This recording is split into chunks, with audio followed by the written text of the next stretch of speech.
what's just been the mentality as you all had a week off, heal up, whatever, but staying focused on the basketball? Yeah, take advantage of it. When you have a bye week, you want to make sure that you take advantage of those extra days, those extra practices. I mean, we're a little ahead of schedule right now, which is good. I mean, talking about things in meetings that we don't usually get into until like Wednesdays and Thursdays already today and yesterday.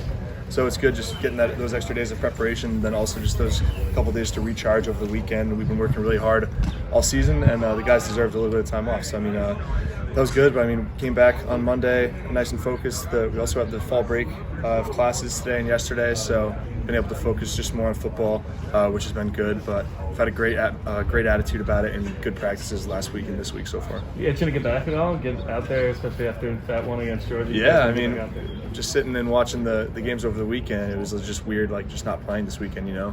But yeah, itching to get back out there, especially after the loss, trying to get back on track and string together some wins. You feel like there's a little bit of a hunger after that Georgia game to get back at it? For sure. I mean, there's a hunger before every game, but especially after a loss like that, you always want to get back out there and get back in the win column. So it definitely is. There's a lot of things we know we can improve on, a lot of stuff we know we can build on from last week or 2 weeks ago. But just excited to get back out there and play. What do you feel like you can build on? I mean, they might have the best defense in the country, so I don't know you're going to play a team like that again, but what from that performance can you apply moving forward? I mean, just not letting the moment be too big. I mean, I think I did a pretty decent job of that, just like staying poised and just regardless of the score, regardless of the atmosphere, regardless of the team you're playing, just approaching every play, every drive, every game the same, and just keep on building on that. And it's just going to come with experience, just going to come with more reps, more starts, and just excited to take advantage of every opportunity that comes forward.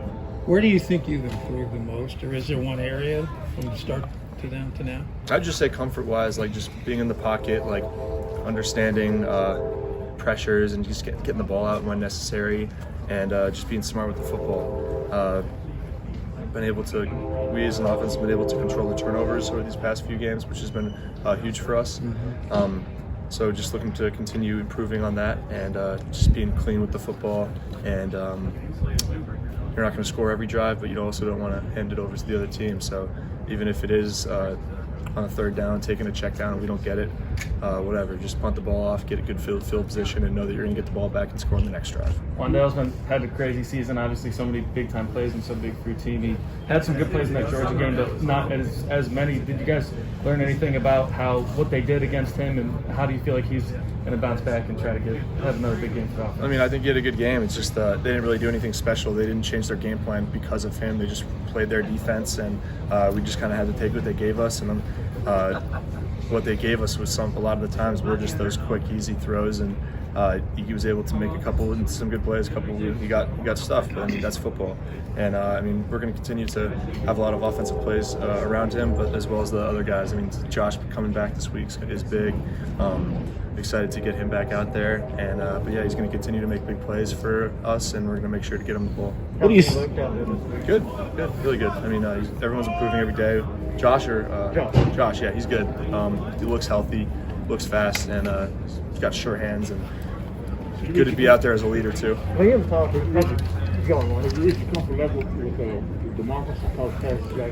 Yeah, it was great to see him catch a couple passes.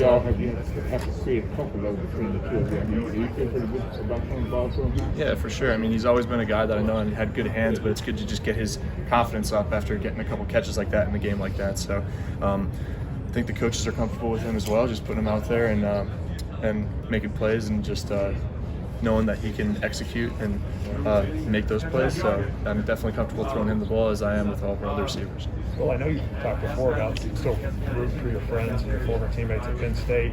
We see a lot of speculation about because of their quarterback situation. What if Will had to transfer? How much are you getting some of that on social media? Yeah, I mean, there's definitely some I've heard comments about it. I mean, I don't pay attention to any of that stuff, but I mean, Sean's a great player. Obviously, he had that injury against Iowa, which is unfortunate. And hopefully he can get back to 100% here pretty soon. But he's been playing good ball, and he's their quarterback, and he's going to continue to work hard for them, I know, and he's going to fight for every game and for every play. So, I mean, everyone throws out what ifs all the time, but I mean, it doesn't matter. It's in the past. The decision was made, and there's no point in thinking that way. Liam said everybody's got to kind of reassess their 2-point conversion game after watching that Penn State-Illinois game. No doubt. I mean, I watched all of it, and I saw the first couple plays. Obviously, every team has those few 2-point plays that they keep in their bag, and then once they use them, they'll get into practice the next week. Be like, all right, well, we need a new 2-point play. But I mean, when you have 7 2-point plays you have to run, you're kind of just like, what are we supposed to run? I think they just ran inside zone a couple times the last couple times, but it's definitely gonna maybe make some programs around the country expand that bag because of the new overtime rules this year. And I'm not saying that every time it goes to overtime it's going to go into 9 overtimes, but it does make that more of a point of emphasis maybe.